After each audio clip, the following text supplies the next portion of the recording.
Jésus entre à Jérusalem. Jésus et ses disciples approchent de Jérusalem. Ils sont près de Bethphagée et de Béthanie, vers le mont des Oliviers. Jésus envoie 2 disciples en leur disant « Allez dans le village qui est devant vous. Là, vous verrez tout de suite un petit âne attaché avec une corde. Personne ne s'est encore assis sur lui. Détachez-le et amenez-le ici. » Quelqu'un va peut-être vous demander « Pourquoi est-ce que vous faites cela ?» Vous répondrez « Le Seigneur en a besoin, mais il va le renvoyer ici tout de suite. » Les disciples partent, ils trouvent un petit âne dehors, dans la rue, attaché à la porte d'une maison. Ils le détachent, des gens sont là, quelques-uns leur demandent « Qu'est-ce que vous faites? Pourquoi est-ce que vous détachez ce petit âne ?» Les disciples répondent ce que Jésus a dit et on les laisse partir. Les disciples amènent le petit âne auprès de Jésus. Ils mettent leurs vêtements sur l'âne et Jésus s'assoit dessus. Beaucoup de gens étendent leurs vêtements sur le chemin. D'autres y mettent des branches vertes qu'ils ont coupées dans les champs. Ceux qui marchent devant Jésus et ceux qui le suivent crient « Gloire à Dieu !» Que Dieu bénisse celui qui vient en son nom. Que Dieu bénisse le royaume qui vient, le royaume de David, notre ancêtre. Gloire à Dieu au plus haut des cieux. Jésus arrive à Jérusalem et il entre dans le temple. Après tout ce qu'il a regardé autour de lui, il part pour Béthanie avec les 12 apôtres. En effet, c'est déjà le soir.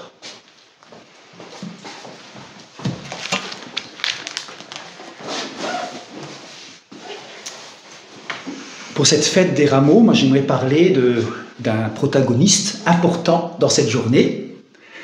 Alors bien sûr, il y a Jésus qui entre, il y a la foule, il y a les disciples, mais il y a aussi un âne. Que veut nous dire l'âne? Il porte Jésus. En somme, cet âne représente la vocation de chaque chrétien de porter Jésus au monde.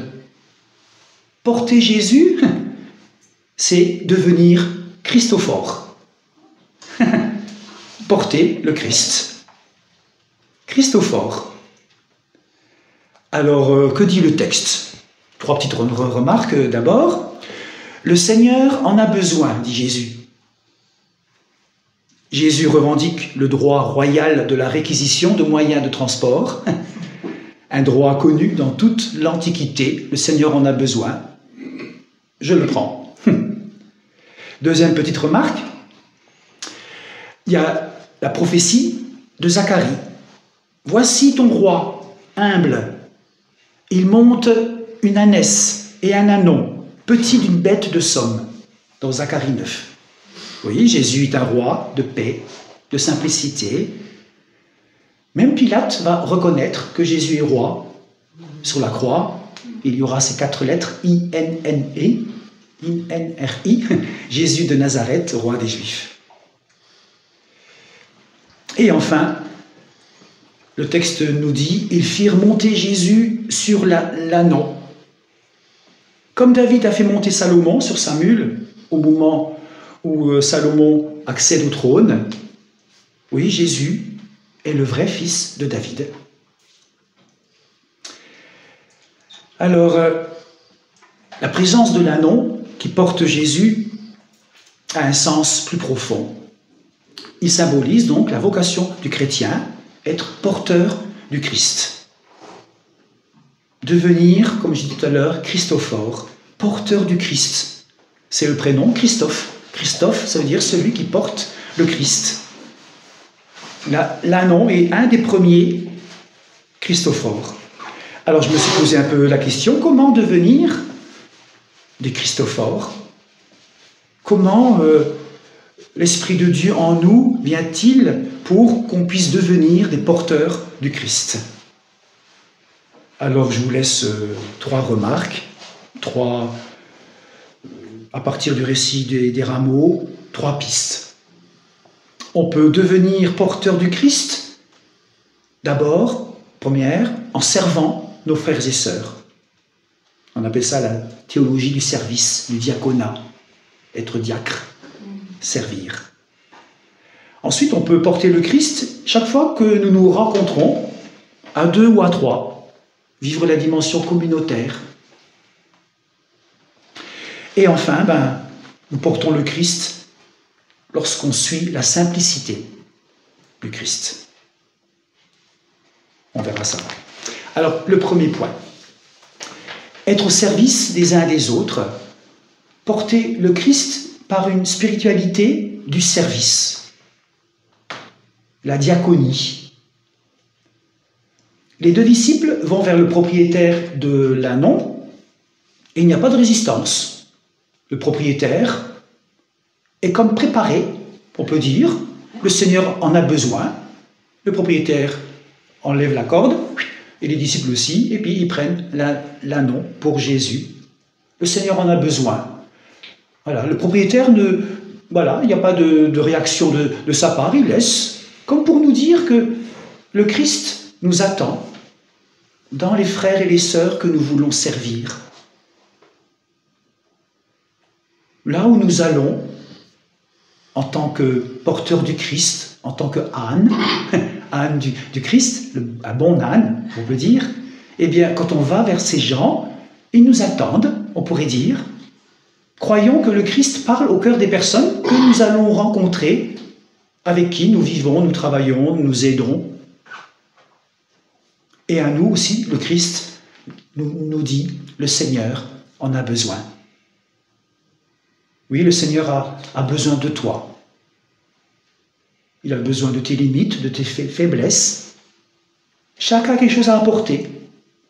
Le Seigneur a besoin de toi. Il aime les petits pas, les petits commencements, les fidélités dans les petites choses à vivre dans l'instant présent. S'il a choisi des choses simples et humbles, ça signifie que les grands et les riches de ce monde doivent utiliser leur pouvoir et leur richesse pour défendre les petits et les pauvres. Oui, le Seigneur a besoin de toi pour apporter la foi, pour annoncer la paix au monde. Tu es son bras pour aider les autres. Tu es sa bouche pour annoncer. Tu es son oreille pour écouter. Tu es son cœur pour aimer. Tu es ses yeux pour regarder. Le Seigneur a besoin de toi. Être à son service. C'est le premier point. Porter le Christ, c'est être à son service. Et il a besoin de nous. Tout simplement.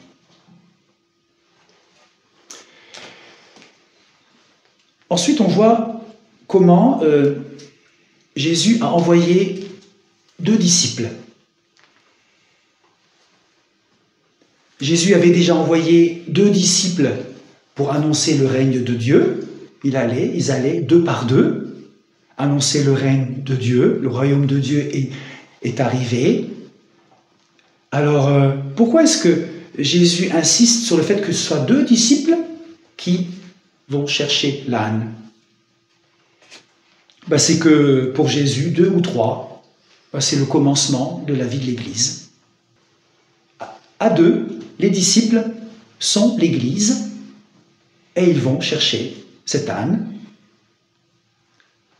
On sait bien que lors des célébrations de mariage, on dit souvent « l'homme quittera son père et sa mère, s'attachera à sa femme, et les 2 deviendront une seule chair ».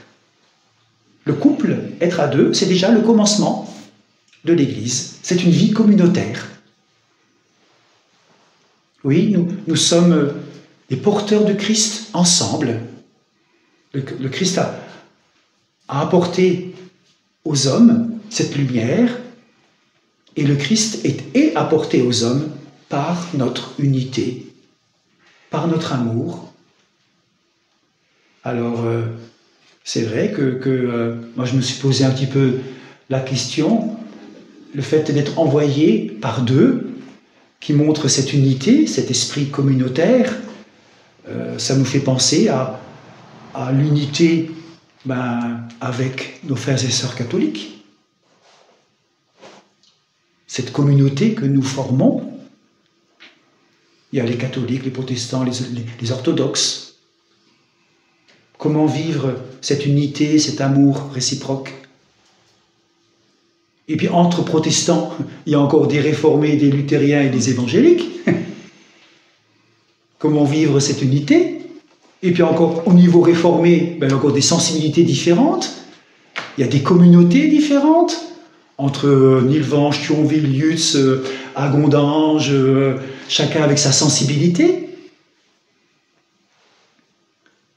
Et pourtant, voilà, nous sommes appelés, deux par deux, dans cette unité, dans cet esprit communautaire, nous sommes appelés à être des porteurs du Christ.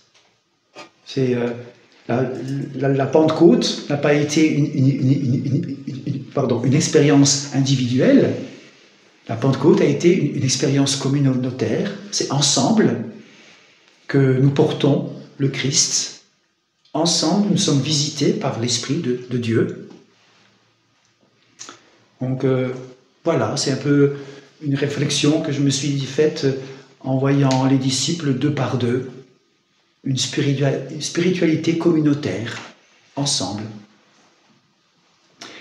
Et enfin, il y a, pour être porteur du Christ, il y a la simplicité de l'âne, de Jésus.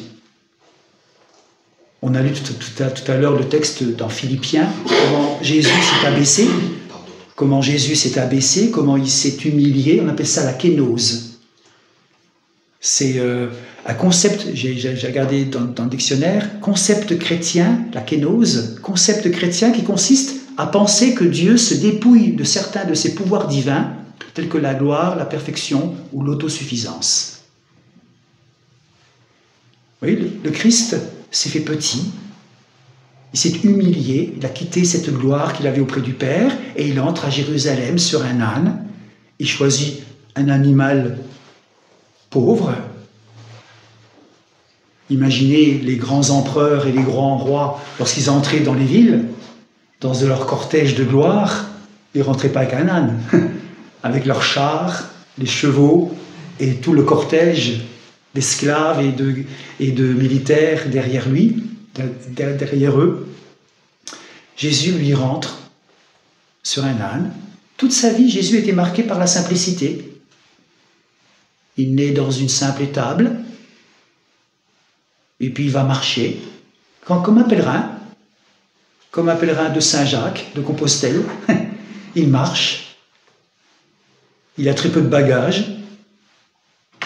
il est simple, il n'a pas un langage compliqué, il parle de la nature, de la création, il a beaucoup d'images. Le royaume de Dieu est semblable à un grain de sénévé. Et puis, il nous a donné une prière toute simple. Quand vous ne savez plus trop quoi prier, dites « Notre Père ». Mais c'est dans ces derniers moments de sa vie que sa simplicité va se manifester pleinement. Il s'est dépouillé de sa divinité jusqu'à mourir sur la croix. Pourtant, il était bien l'égal de Dieu. Et Jésus a conscience qu'il va accomplir la prophétie de Zacharie il y a 500 ans. Le Messie va entrer à Jérusalem sur un âne. Et il sait que cet âne l'attend dans le village vers lequel il envoie les deux apôtres. La foule l'acclame. « Béni soit celui qui vient au nom du Seigneur. Il vient inaugurer un nouveau temps. » Cette foule, c'est aussi la communauté des chrétiens qui aujourd'hui dans le monde célèbrent les rameaux. Nous sommes ici rassemblés dans cette salle pour célébrer.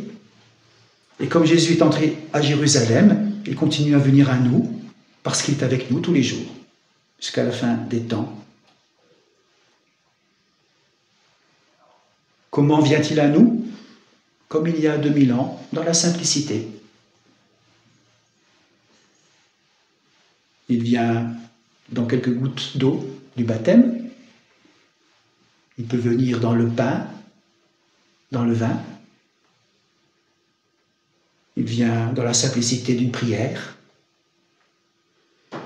Hier, avec les jeunes au catéchisme, on les a encouragés à prier avec 3 mots. Merci, pardon et s'il te plaît. C'est tout simple. Et au fur et à mesure, à chaque rencontre, on leur propose 20 minutes voilà, d'utiliser ces 3 mots, merci, pardon et s'il te plaît, pour les aider à prier. Et puis tout doucement, voilà, ils écrivent un petit mot sur un post-it, une petite prière, et cette prière, ils la collent sur la croix. Et au fur et à mesure, ça fait 3-4 fois qu'on le fait, voilà, c'est simple, et pourtant, ça leur fait du bien, ils aiment. Alors, oui, Jésus vient à nous dans la simplicité. Puis je me suis rappelé, en évoquant la simplicité de la communauté de Thésée. Je ne sais pas si certains ont été près de Cluny. Moi, j'y ai été qu'une fois. C'est vrai que ça a été. Donc, c'est une communauté qui a été fondée par un pasteur, Roger Schutz, en 1944.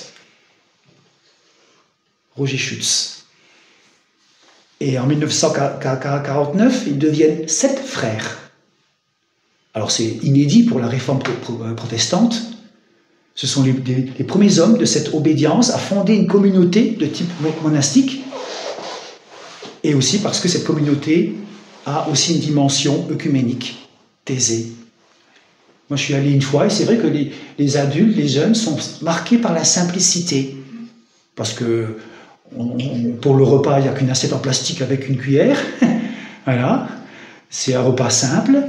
Et puis l'église, je ne sais pas si vous avez vu sur Internet, vous tapez sur YouTube, l'église de Thésée, c'est une grande église, sans banc, pas de chaise, il n'y a que des tapis. Et les jeunes, les adultes sont par terre, assis à même le sol. Et pourtant, ils sont marqués par la beauté, par l'atmosphère, par la simplicité, avec les chants, les temps de prière, ces chants qu'on répète tout simplement. Les jeunes et les adultes sont... Si un jour vous passez par Cluny, allez-y voir, c'est beau. C'est frère Roger de la communauté de Thésée, qui est décédé, il disait ceci: « Ce qui rend heureuse une existence, c'est d'avancer vers la simplicité du cœur et celle de notre vie. Quand la simplicité est associée à la bonté du cœur, un être humain, même tout démuni, peut créer un terrain d'espérance autour de lui. »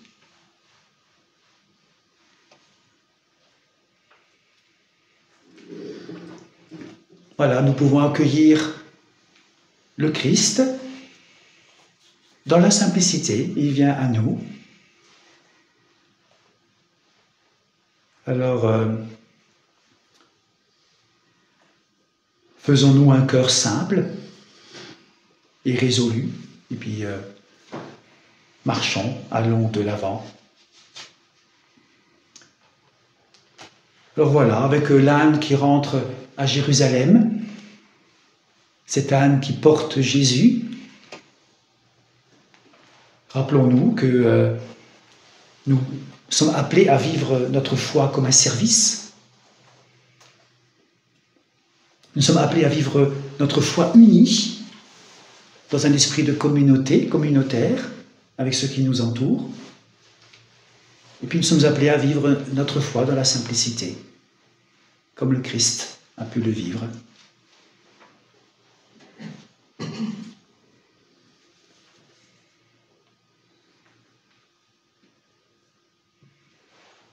J'aimerais vous laisser 2 questions pendant un petit temps de silence et de prière. Qu'avons-nous servi dans nos prochains?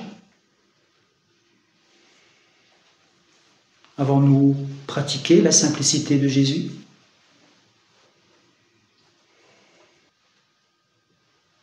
Seigneur, tu es entré dans Jérusalem assis sur un ânon. Et ce geste nous appelle au service, à la simplicité, à la communion.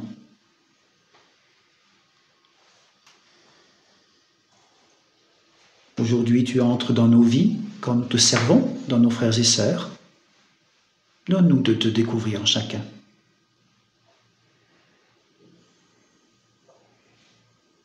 Aujourd'hui, tu parles à nos cœurs quand nous vivons dans la simplicité. Donne-nous de pratiquer ton style de vie.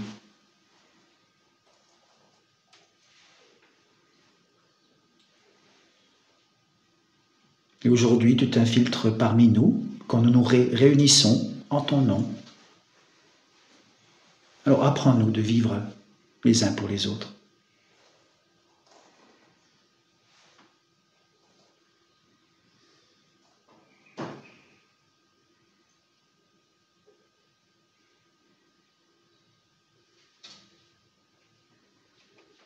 Nous avons besoin que tu nous remettes sur ton chemin, Seigneur. Viens et pardonne, viens et libère, viens et transforme. Donne-nous ton esprit de service et de simplicité. Et verse en nous ton esprit d'unité. Amen. J'ai soif de ta présence, et viens, chef de